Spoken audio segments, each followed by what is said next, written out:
ya o kakai Syria pe na wilo ko hola kakai Syria me api tanga ko hinga I he vesi ko ni hono e na mea si hova ke whanongo e kakai Syria ke patu o ngai sariote mo longa o ngai whangahose iyo ke patu mai e fu kau tau toko lahi ke ana nau whepehe aki wakai ko piu tau e tui o Israeli ke ngai tui o kakai he di mo ngai tui o ispite ke hau o tau ia tau tau whanong ki ai ke whoro ki e mea na e whai e he o tua ia te ia pe.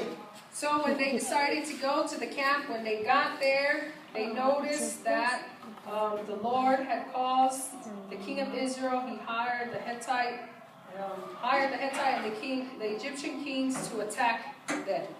So ange kia, tala mai koe whakatataanga kakai Syria mo e fu kolo koe ni koe kakai na I kai ke nau tui o tua na nau whalala pe kia teki nau tolu pe aki en honau poto pe. You see, this city or these people, the Arameans, they were a type of people that just did what they wanted to do. They depended on their own strength, their own knowledge, and they did not believe or depend on God. Pai he pau koe a loto koe ki kau kiria to koe wha, na nau loto tahate nau huki loto, na e whai e sihoa, a mana whakafo. Ko uhi ke mana wahe, pia whanamo ke te ringa kau Syria, a nau hala me o nau whonua, kai li aki e nau koloa, li aki e nau whangahosi, li aki e nau ngai sariote, li aki e nau siriwa, li aki e nau koula, li aki e nau makai, ka nau hala, he ku nau pehe, o ko whukau tau e nia Israeli. You see, when the four men who had leprosy got to the town and they saw what God had done something big victory. He caused the Aramean people to leave and to leave the land because they were afraid. Ko tau ka venga ko he ahoni ko mea ko ia malava e sioga pe o malava e sioga o ko te malava ia e tangata. And so again I want to remind you that our theme is whatever man cannot do, God can do. Ko mea ko ke lava e tangata ko na tangata ko ka matanga ia sioga. So what man can't do and where man ends, that is the beginning of God. Tala mai ko he fola I he pintawa sioga o tanto ko ta pe sioga ko te fe ma sioga to ko ni ata. You see, when God goes to battle or he gets into a war, he doesn't need anybody. He doesn't need a great army. He just needs himself. Fie ma pe o tua ke ta whanongo ke fola ana ko whakafau mai ne kau palofita kau apostolo ko whakafau mai a te vita ko tui manga hitui pai ana ne ui pani ke ta whanong ke ne fola pe ta mongot pe ta whaia. You see, like in the beginning, when God spoke to Elijah, whenever God speaks to a prophet, to a man of God, and gives them the word, it is for the people's benefit to obey that word that comes from God.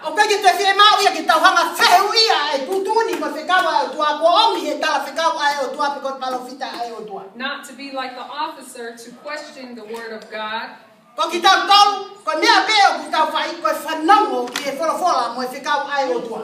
it is in our best interest to listen to the word of God and to obey the command of God.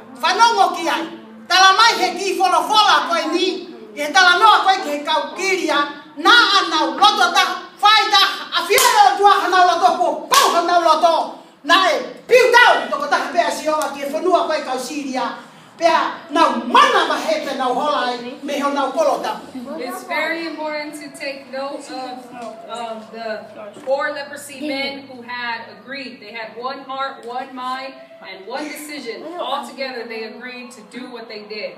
It's very important to note that.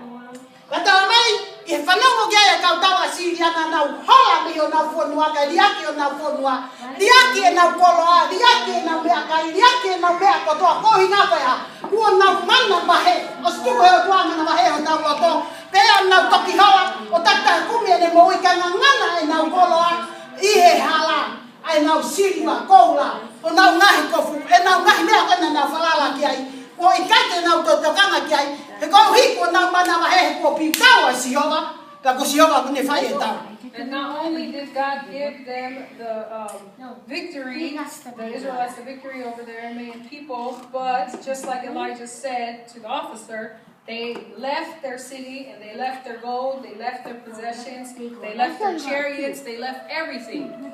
Petala mai e polo pola e whaka papai ka wata kau kiria ka ni toko wha pe ki na hu ki e loto na hua ki e loto ki e loto polo petala mai na hu ki e whare whehi ki taki e ta pea na mawe mea kai pe nau kai pahia pea ha pea ospa nau tufi mo e nau siriwa pea tufi mo e nau koula pea mau mo e nau whanga hosi pea nau koloa ia pea nau o fufu ia.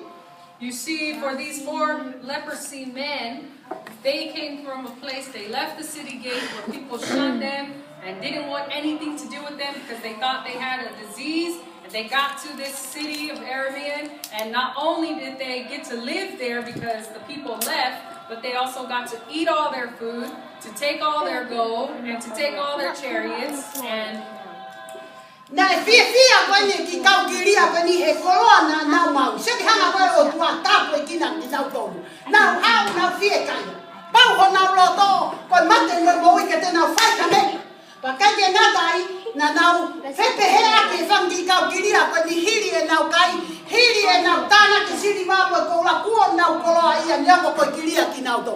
See, do you see what God did for the men with the leprosy? These 4 men, they knew that they were risking life or death to go there to the city of Aramean. But when they got there, God not only allowed them to live, but God filled their stomachs with the food, filled their pockets with the gold and silver, and then they got the chariots and whatever they wanted in that city.